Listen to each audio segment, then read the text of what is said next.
it's Mrs. Bat. We want to talk a little bit about permutations today. Actually, we're going to talk about permutations and combinations. And let's get started with some vocabulary. I can't even talk. So we're going to talk about factorials, permutations, combinations, and I've sort of started writing the definitions here. So when we talk about a factorial, we mean product of all whole numbers down to 1. And actually the way we say factorial, or the math symbol for that, is an exclamation point. Okay, so usually when we teach this in class, it's kind of a funny lesson. So if I were to say 5 exclamation point, usually the students will be like, 5! Like it's a loud explanation. Sorry if I yelled into the speaker. But what that really means, we start with 5 and then we just sort of work our way down to 1 and multiply. So 5 factorial is the same thing as 5 times 4 times 3 times 2 times 1, and of course the 1 doesn't change any value, so sometimes we don't even bother to write it. But 5 factorial, 5 times 4 times 3 times 2 times 1. All right, so then we get into the permutations and combinations. Now both of these are groupings of things, whether it's groupings of people, books on your shelf, teammates, baseball lineups, those kind of things. Okay, so when we have an arrangement of things and order matters, we call that a permutation. And when I say order matters, that means, let's say we're looking at a grouping of people and we are going to elect, let's say it's a club and we want to elect a president, a vice president, and a secretary. So that's 3 people out of the club that are going to have a position, and it specifically matters which one is the president, which one is the vice president, which one is the secretary. Okay, so in that case, order matters. A combination is when we have selection things in any order, and order doesn't matter. So for example, if I were going to, in the same club, pick a committee of 3 people, and it doesn't matter, there's no titles to go along with that, there's no president, vice president, and secretary, there's just 3 people, that would be a combination. Okay, so what I want you to pause and think about for a second is which one of those is going to give you more. Okay, so let's say I have 10 people in a club and I want to have a committee of 3, or I want to choose 3 people to have officer positions, president, vice president, secretary. Will I have more permutations or will I have more combinations? So the order mattering, is that going to give us a bigger selection or a smaller selection? Okay, so let's talk about how to do this. So evaluating expressions containing factorials. So 8 factorial means 8 times 7 times 6 times 5 times 4 times 3 times 2, and of course times 1, but I'm not even going to bother to write that. So it's super easy to pick up your calculator and just do 8 times 7 times 6 times 4 times 3 times 2, right? Easy.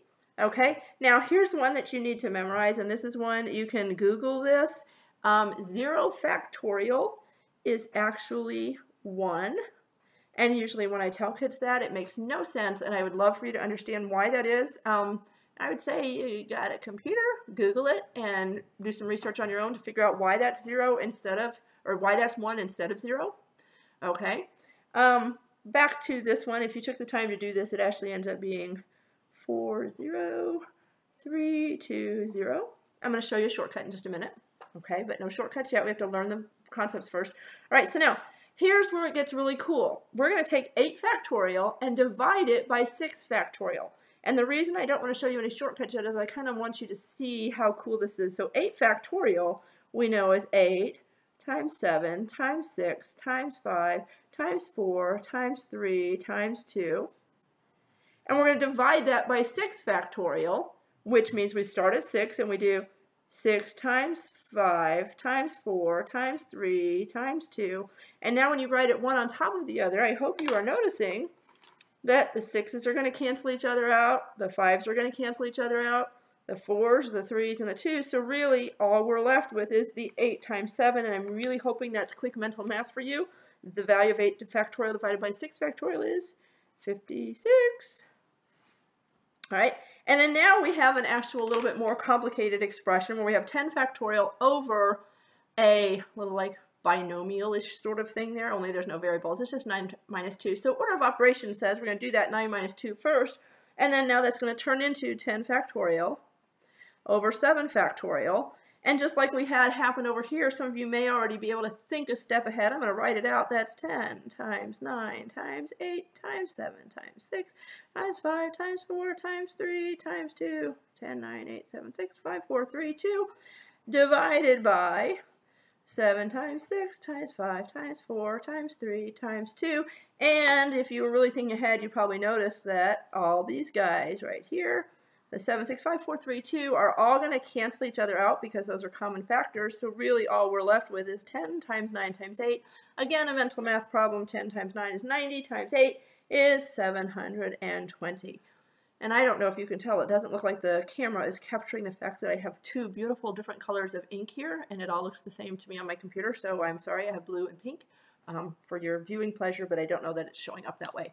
Okay, so let's see where we go with this, okay? So now we know what factorials, permutations, and combinations are. We're going to actually start doing some calculations with them. So let's talk again about permutations. And remember, order matters. That's the key thing you need to remember. Order matters. Permutations. Now, here's a little memory trick for you. If you are familiar with the alphabet, L-M-N-O-P, look at that, M-O-P, order, permutations, matters. So they all go together in the alphabet. So if you ever get confused, just sing the alphabet.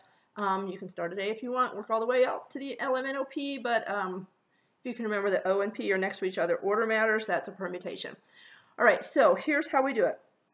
If we have n things, take an R at a time. So if you were to go back to the example where I talked about 10 people in a club, and we want to have 3 people be officers, a president, a vice president, and a secretary, I think I said. All right, so that would be 10 people taken 3 at a time.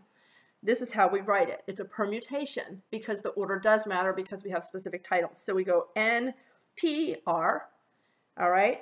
And so there's an actual formula for that, which is N factorial over N minus R factorial. Okay, so now you may be thinking that's why I had you practice that here. So if you can read the situation, so let's just do a real quick one. Remember I said we had 10 people.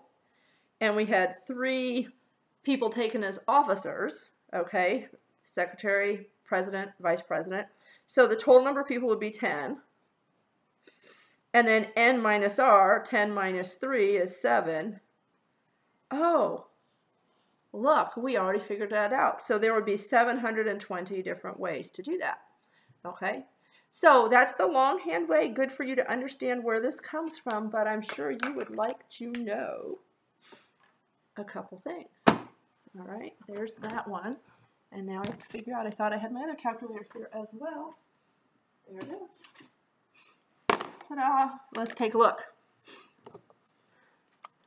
All right, so TI30X2S, let's turn this baby on, clear it. All right, do you see this PRB button here? Can you see that on the video? I'm not sure. Okay, so right here underneath, so you have your second and then diagonally PRB. That's where all your probability functions are stored. So let's just hit PRB. Do you see we have NPR? I don't know if you can see that. Ooh, can you see that? Clear. So if you need to do a permutation, you find it there. When we get to combinations, you'll be able to do those there easily. And of course, your factorial button is there, and it's all started from this PRB menu. You don't even have to hit second, because if you hit the second, that's going to take you to your fraction decimal converter. All right, let's look on your graphing calculator. Y'all have probably nicer ones than I do. Turn it on. Oh, look, look at that. I already did a problem. Okay, so where in all these buttons are we going to find probability? I don't see a PRB button like I did over here. But where we start is the math button, math. And you see up here, math, num, CPX, PRB. So arrow over to it. And then from there, there's even more options. And the permutations, NPR, combinations, NCR, and factorial are there.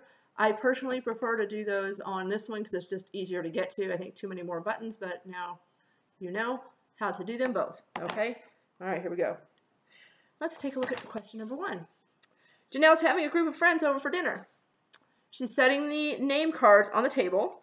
She's invited 5 of her friends for dinner. How many different seating arrangements are possible for Janelle and her friends? So we're looking at a total of 6 people at the table. Okay, now, interestingly enough, there's a total of 6 people, so that's going to be your N value, and 6 people is also your R value because they're going to have them all sit at the table, okay?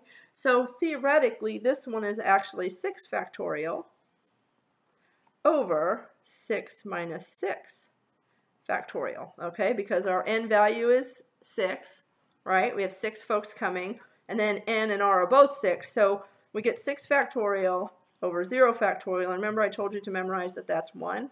And if it doesn't make sense to you and you want to argue with me, you know, don't, just look it up.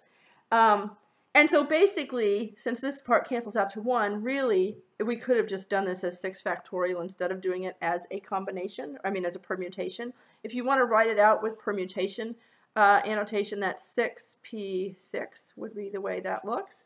Okay, so you're welcome to, on your calculator, either work out the factorial yourself and do 6 times 5 times 4 times 3 times 2. Whoops. You can do it that way and find out that it's 720. Okay. The other thing you can do is use this PRB button. You can see it. Okay. PRB. 6. PRB. Leave it as permutations. Enter. 6. Enter. Okay. So what you have to put in is the 6 first. Then use whatever commands you need to get to the PRB or the permutation function, and then put in the second 6. And then, again, it gives you an answer of 720. So I'm going to stop there. I don't know how long this video is. I'll stop there and do the back page in a different video.